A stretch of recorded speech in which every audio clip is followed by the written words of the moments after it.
What can I say? Creamy garlicky chicken. Very easy meal to make this evening.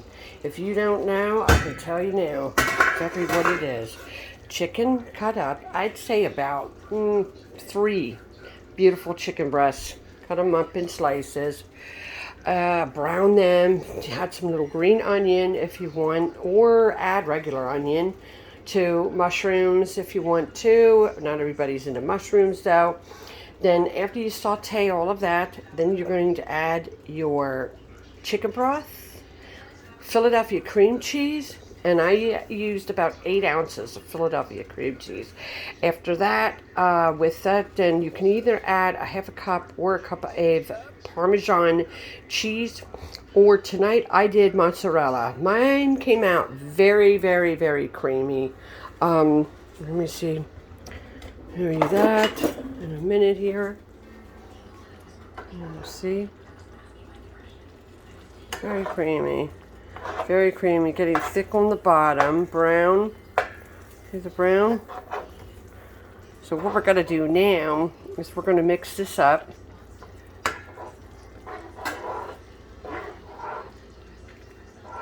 Very creamy sauce. Very creamy.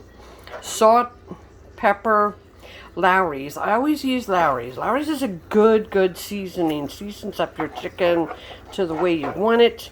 Or, well, almost any kind of meat. Lawry's is delicious on fish.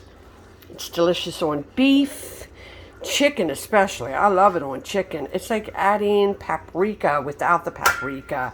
It gives it an oomph that you don't need the paprika. It's very red, very, well, more orangey, but very creamy. As you can see with mine, I added green onion. I had some green onion in my produce drawer that I wanted to use up before they went bad.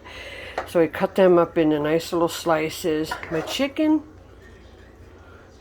And then, of course, what we're going to do is after that thickens up to an extent, which it's already there. It's already just about completely thick. This is what we're going to pour it over top of. There's some bow ties. Bow tie pasta. So put that into your bowl or your plate. Add your creamy chicken over top. I call this garlicky chicken because it does have garlic in it. I did use minced garlic. I didn't say that before, but I did. But a very easy meal to make. It is, though, 9:30 at night, and I decided to cook this evening. It took me about a half an hour to make everything with those ingredients. But follow my page. I don't really have that many videos on there, but I do have some other ideas on there. But this is a very easy meal to make for dinner some evening. And like I said, garlic chicken. You can't go wrong with chicken, garlic, and mozzarella cheese. It's a really good combination. Okay, bye-bye.